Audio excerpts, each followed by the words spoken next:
দর্শক, বিএনপির গুলশান কার্যালয়ে সমসাময়িক বিষয় নিয়ে কথা বলছেন বিএনপি নেতা সালাউদ্দিন আহমেদ। আমরা সরাসরি চলে যাচ্ছি সেখানে।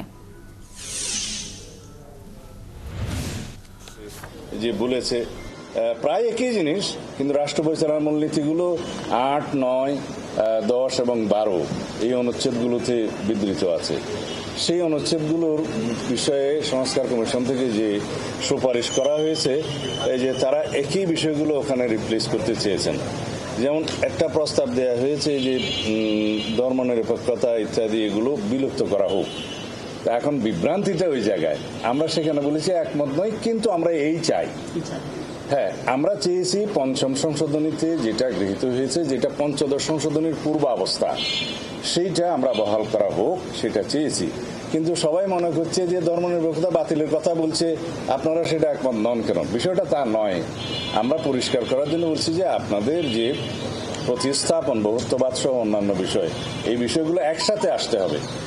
৫, ৬, ৭ যদি একসাথে আপনারা রিড করেন, তাহলে সেই বিষয়গুলোতে আমরা কেন একমত নয় এবং আমরা কেন বিকল্প প্রস্তাব হিসেবে আমাদের প্রস্তাবনা, যেগুলো আমাদের পূর্বে প্রস্তাব ছিল সংস্কার কমিশনের কাছে, সেটা আমরা বলেছি আবার যে আমরা আগেও প্রস্তাব আকারে দিয়েছিলাম আপনাদের কাছে। এখনো এর জবাব আমরা বলতে চাই যে আমরা রাষ্ট্র পরিচালনার মূলনীতির অংশটি পঞ্চম সংশোধনী অর্থাৎ পঞ্চদশ সংশোধনীর পূর্বের অবস্থাকে বহাল চাই, অর্থাৎ জাতীয়তাবাদ, গণতন্ত্র, সমাজতন্ত্র অর্থাৎ অর্থনৈতিক ও সামাজিক ন্যায় বিচার, মহান আল্লাহর উপরে আস্থা ও বিশ্বাস, এই বিষয়গুলো রাষ্ট্র পরিচালনার মূলনীতি হিসেবে গণ্য হবে, যেটা পঞ্চম সংশোধনীতে গৃহীত হয়েছিল বাকশালের বিলুপ্তির পরে।